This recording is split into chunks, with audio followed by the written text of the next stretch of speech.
Darth Vader's first years after his transformation were the most painful of his existence. His body, permanently mutilated and dependent on oppressive armor, made every movement a constant reminder of his defeat on Mustafar. However, the physical pain was nothing compared to the emotional torment. The loss of Padme, the destruction of his future, the weight of the atrocities he had committed, all this consumed him in an endless cycle of hatred and regret. Over time, this pain became unbearable, and he realized that he needed to find a way to relieve his suffering before his own mind was destroyed. Even under Palpatine's orders and missions, Vader devoted himself to searching for any knowledge that could help him. He began scouring ancient Sith scriptures, exploring temples and forgotten ruins in the hope of finding a solution. During these searches, he found fragments of information about Darth Plagueis, the Sith who had discovered the secrets to manipulating life and death through the Force. However, to his frustration, these records were vague and incomplete, and contained no clear instructions on how to achieve this feat. All he found were disconnected clues, and nothing seemed to be enough to solve his condition. Time passed, and his search continued. On one of his missions, Vader came across an ancient Jedi temple, long abandoned and hidden by the wreckage of war. Guided by a strange instinct, something within the Force led him to a hidden chamber where, under rubble and layers of dust, he found a chest buried deep within the temple. When he opened the chest, he realized that it contained ancient Jedi scrolls, protected by barriers of secrecy and layers of ink faded by time. He knew immediately that this was not common knowledge. It was information that the Jedi had preferred to hide and keep away from anyone who dared to exploit such secrets. Vader took the scrolls with him and, in complete isolation, spent weeks studying them thoroughly. What he discovered was astonishing. The scriptures detailed a secret technique that allowed a Jedi to manipulate the Force in all its forms, both the light and dark sides. This revelation intrigued him. Why would the Jedi hide something like that? He soon realized why. The technique not only allowed a Jedi to control the Force in its entirety, but required them to delve deeply into the dark side in order to fully understand and master it. The technique was similar to the Vapad, the combat style mastered by Mace Windu. Just as the Vapad required the practitioner to accept and channel their anger without losing themselves in it, this regeneration technique demanded an almost impossible balance between light and dark. But while the Vapad was a mere fighting style, this technique transcended combat. It allowed the user to manipulate the Force on levels never imagined, restoring body and mind through the complete flow of Force energy. Vader immediately understood why such knowledge was forbidden. Any Jedi who tried to learn it ran the risk of being corrupted by the dark side. For Vader, there was no such danger. He was already completely immersed in the dark side, and saw no problem in diving even deeper if it meant gaining absolute power. However, when he tried to practice the technique, he noticed an unexpected obstacle. To master it completely, he had to balance both sides of the Force. This meant that he had to not only embrace the darkness, but also master the light side, something he hadn't done since he was Anakin Skywalker. And to achieve this balance, he would have to face his fears and traumas head-on, understand them and, even worse, forgive them. Only with true understanding of his mistakes and the mistakes of those who had hurt him could he turn his suffering into light and channel the Force fully. That was the real challenge. He would need to forgive himself for his failings, to understand that his fate was not just the fault of others, but also of his own choices. He would have to accept the pain, the loss of his mother, Obi-Wan's betrayal, and the destruction of everything he once loved. This process, however, threatened something fundamental for Vader: his identity as a Sith Lord. If he went down this path, he could completely lose his connection to the dark side. The technique was dangerous not because it led to the dark side, but because it could do the opposite, bring Vader back to the light. That was something he could not allow. The Force had been his ally and his curse all his life, but he had never understood it as deeply as he did at that moment. The possibility of losing the hatred that kept him alive was terrifying. If he let the anger and regret go, what would be left of him? Who would he be without his hatred for Obi-Wan? Without the pain of losing Padme? Without the anger he carried against Palpatine?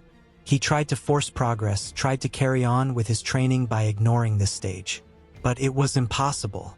Every time he reached this part of the technique, his mind was flooded with nightmares of the past, memories of Mustafar, of the moment Padme collapsed in front of him, of Obi-Wan holding his saber and telling him he had failed. It was as if each attempt dragged him back to the worst moment of his life, and he couldn't move forward. His body burned with frustration, and his spirit oscillated between obsession with the technique and fear of what it demanded. Each night, as he tried to meditate, the voices of the past came back to torment him. The cry of his mother dying on the sands of Tatooine, Padme's look of despair, Obi-Wan's disappointed expression. He felt like he was being torn apart from the inside, and his connection with the Force oscillated between bursts of uncontrolled energy and moments of complete instability. He wanted to be able to move forward, to master the technique, but every time he tried, it was as if an invisible abyss opened up in front of him, preventing him from continuing. Fury grew inside him, and frustration turned into anger at himself. How could he be so powerful and yet so incapable? Why had the Jedi hidden this technique?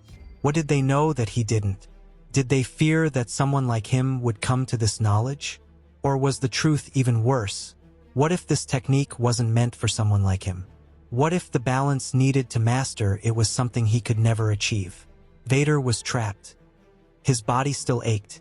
His hatred still consumed him. And now he held in his hands a forbidden knowledge that could set him free, but could also destroy him. He knew he couldn't back down. If he couldn't get past this barrier, he would never reach his true potential. Even if it meant facing the ghosts of the past, he had to keep going. Vader knew he needed to test the technique to see if he could really get the results he wanted. He chose one of his less intense traumas, something that, although it still aroused his fury, was not as deep as the loss of Padme or the betrayal of Obi-Wan. He then decided to erase from his mind his hatred of the Tusken's Raiders, those responsible for his mother's death. Concentrating on practicing the technique, he tried to transform his resentment into understanding, allowing the Force to flow without the barriers of anger. To his surprise, as soon as he began to execute the process correctly, he felt a flow of energy he had never experienced before. The Force flowed through him with an intensity greater than anything he had ever felt, even when he was still Anakin Skywalker. His pain, both physical and emotional, seemed to be disappearing, and a feeling of serenity overtook his body. For the first time in a long time, he felt alive. When he finished the meditation, the effects of the technique didn't disappear. On the contrary, they continued to reverberate through his body and in his connection with the Force. A few days after this first experience, he realized something even more surprising. When he removed his mask for routine maintenance, he felt that his breathing was lighter. For the first time since Mustafar, he didn't need the support of his armor to breathe fully. His lungs were somehow regenerating. The discovery was shocking because it meant that the technique not only reduced his emotional pain, but was also capable of healing his body. He was faced with a possibility he had never considered. What if he could regenerate his body completely? Taken by this revelation, Vader decided to delve even deeper into the practice. This time, he would face something much more difficult: his feelings for Obi-Wan Kenobi. He knew that his former master had always tried to protect him, but accepting this was almost impossible for him. In an intense mental battle, he fought against his own conviction that Obi-Wan had been his enemy. After hours of meditation, striving to see the truth objectively, something unexpected happened. The same flow of energy from the first practice returned, but now potentiated in an overwhelming way. He felt a wave of absolute power, as if for an instant he were the most powerful being in the galaxy. When he opened his eyes, he realized something strange. His connection with the Force was even more intense, but he also felt uncomfortable. He removed his mask and, to his complete surprise, realized that his breathing was normal. His lungs had completely healed. The discovery prompted him to try something even more daring. With caution, he switched off the central system of his suit and waited. Normally, this would result in immediate organ failure, leading to death within minutes. But this time, nothing happened. His body remained stable.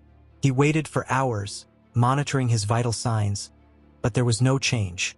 His heart beat steadily, his lungs worked perfectly, and he felt stronger than ever.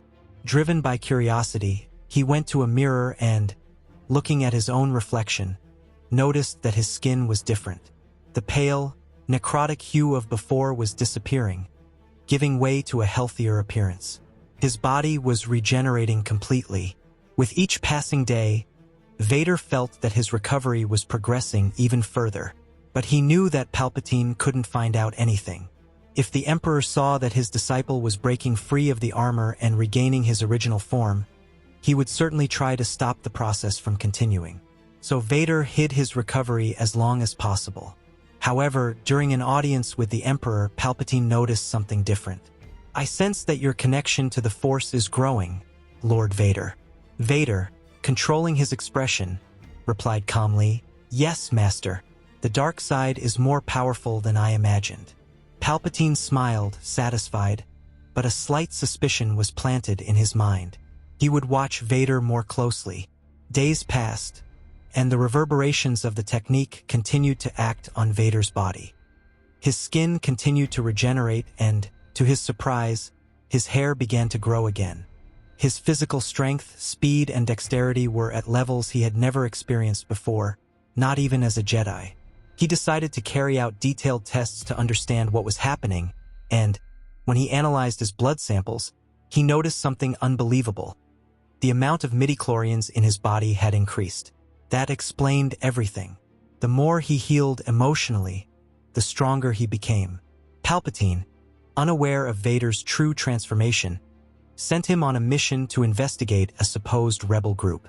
But instead of following the Emperor's orders, Vader took the opportunity to isolate himself and further his experiments.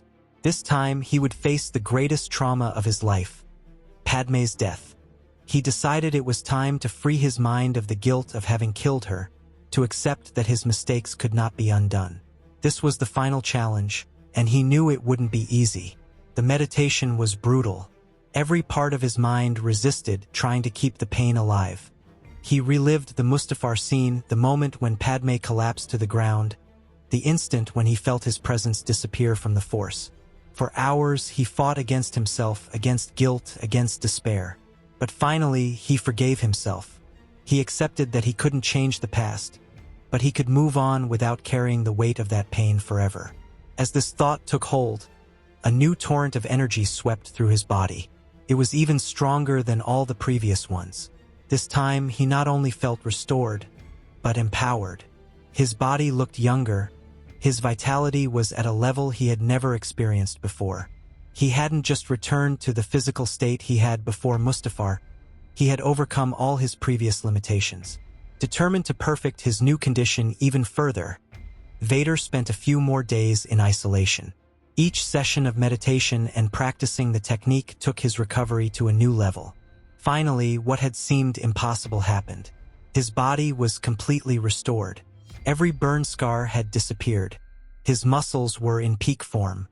His connection with the Force was more intense than that of any living being that had ever existed. When he looked into the mirror, he saw something he hadn't seen for a long time. The face of Anakin Skywalker. Vader, now with Anakin's body completely regenerated, sat in deep silence, closing his eyes and trying to understand what had happened to him. His mind was still in conflict, and even with his body restored, he needed to understand the true meaning of his transformation. He spent days in isolation, trying to explore his new connection with the Force, analyzing every detail of the change he had undergone. He realized that his abilities were growing all the time, as if the Force itself was shaping him for something greater. But for what? This question tormented him. As he deepened his meditations, Vader began to notice something strange. Not only did he feel the Force more intensely, but he also realized that his temporal perception had expanded. Little by little, he realized that he could see beyond the present. First, glimpses of the future, but more importantly, glimpses of the past. In one of these moments, his connection to the Force transported him to a surprising vision. He saw Padmé in her last moments, giving birth to a child, and soon after, He saw Obi-Wan Kenobi holding the child in his arms. His breathing quickened. So Palpatine had lied to him. His son hadn't died. The vision didn't end there. Shortly afterwards, Vader saw the older boy, already old enough to be trained. And then, the most unexpected thing happened. He saw his son next to Master Yoda, in a swampy and dense environment, training under the guidance of the old Jedi. The revelation made him suddenly open his eyes, his heart racing. He didn't know the place, but one word echoed repeatedly in his mind: Dagobah. Without hesitation, he got up and immediately headed for his ship. He had to get there. He had to understand what was going on. The journey to the distant planet was silent and introspective. As his ship cut through the vastness of hyperspace, Vader reflected on everything he had discovered. He had been consumed by the dark side for so many years, feeding on hatred and revenge. But what if he had been deceived all this time? What if the Force was trying to guide him to something different? These questions were running through his mind when he finally landed on the planet. When he got off the ship, he didn't have to look around. Yoda was already waiting for him. Skywalker? Yoda's voice sounded surprised, but also full of caution. Vader walked over to him, keeping his gaze fixed on the little Jedi Master. "Where is my son?" he asked bluntly. Yoda studied the figure in front of him. Was that the presence of Anakin Skywalker, or was it still Darth Vader?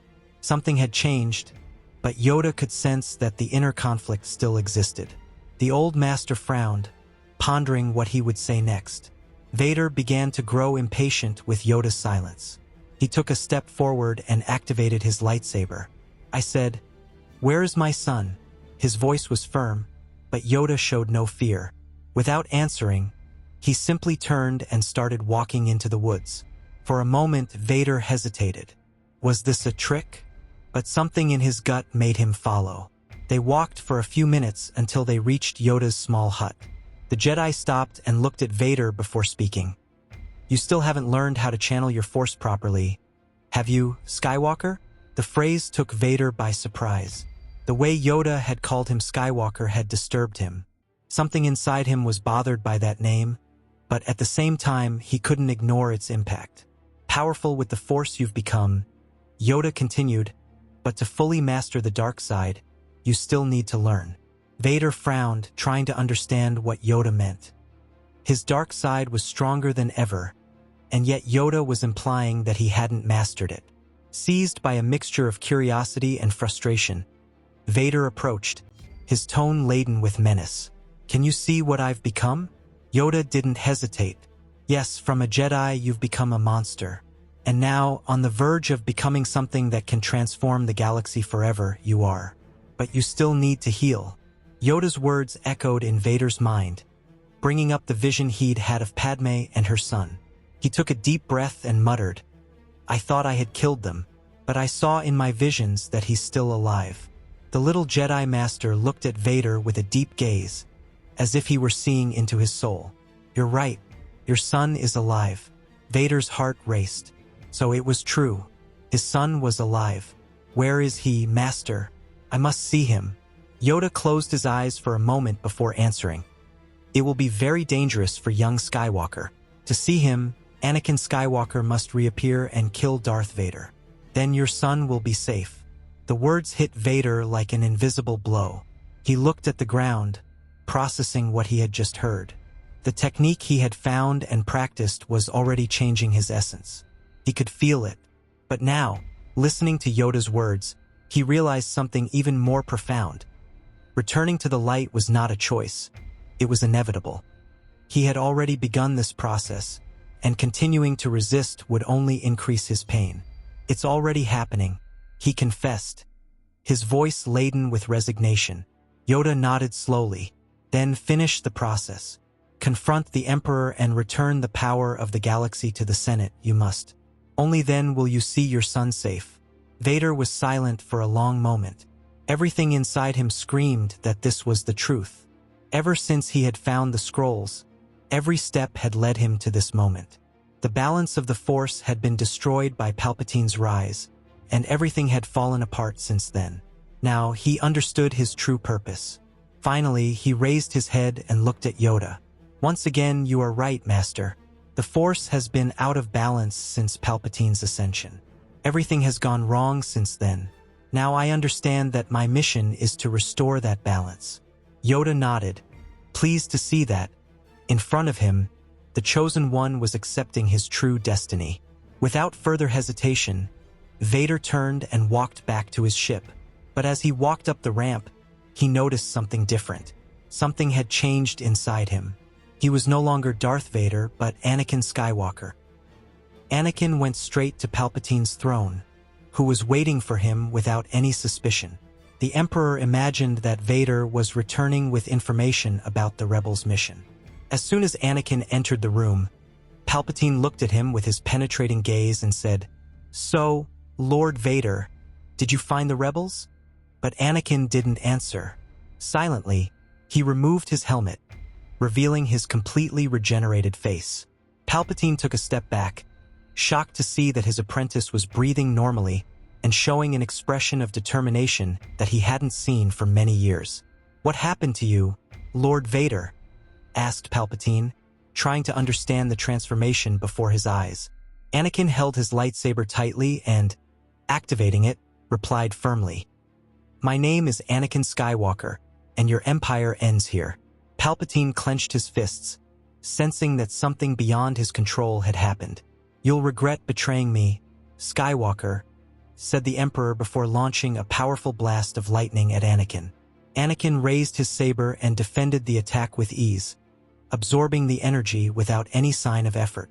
Palpatine then leapt up and activated his own lightsaber, launching a rapid sequence of attacks. But something was different. Anakin moved lightly and fluidly, easily dodging his former master's blows. He wasn't just fighting, he was studying Palpatine, observing his movements, analyzing each blow and each strike. Little by little, he realized in practice how superior he had become. Palpatine, frustrated, made a quick move and struck Anakin's saber, deactivating it. With a malicious smile, the Emperor raised his hands and launched another blast of lightning at his defenseless opponent. But this time, Anakin didn't need his saber.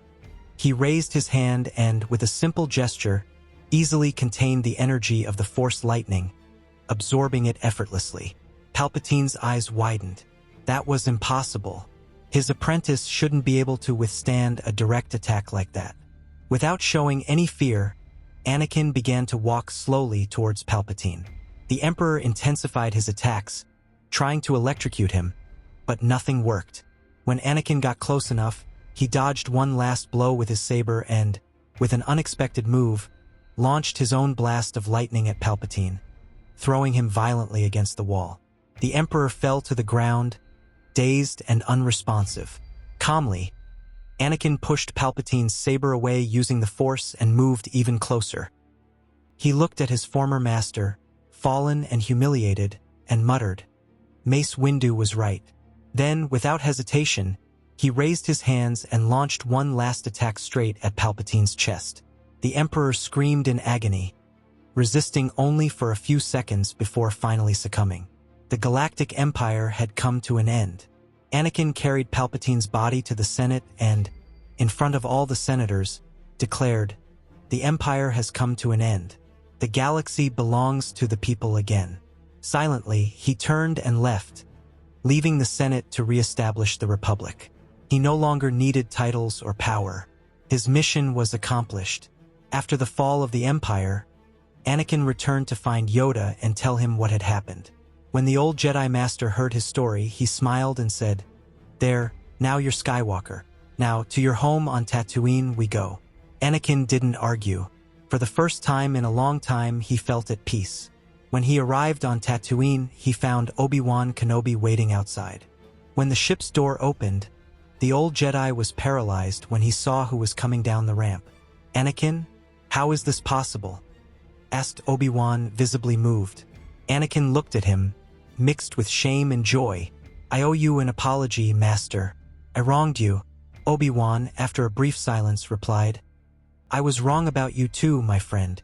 Anakin looked around and took a deep breath before asking, "Is he here?" Obi-Wan looked at Yoda, letting him take the lead. Yoda nodded and asked, "Can you bring him here?" Obi-Wan nodded and went to fetch Luke. A few minutes later, Obi-Wan returned, carrying a 5-year-old boy. "Luke, this is your father, Anakin Skywalker." Anakin looked at the little boy and noticed a small toy fighter in his hands. "Do you like airplanes?" asked Anakin, smiling. Luke nodded enthusiastically. "Yes, I'll be the best pilot in the galaxy." Anakin smiled again. "I'm sure you will." Everyone laughed, and at that moment, Anakin realized something he hadn't felt for a long time. He was happy. Yoda, however, still had something to say. "But more surprises, the Force is still preparing for you, young Skywalker." Obi-Wan knew exactly what Yoda was talking about. He looked at Anakin and explained that Luke was not his only son. Without wasting any time, they all set off for Alderaan. Upon arriving on the planet, Anakin and Luke met Leia Organa, now Leia Skywalker. For the first time, the Skywalkers were together. Fate had separated them for many years, but now they were united as a true family. Years later, Luke was trained by Anakin and, alongside Yoda and Obi-Wan, helped rebuild the Jedi Order. The Republic was restored, and the Force was once again in balance. The cycle that began so many years ago had finally come to an end.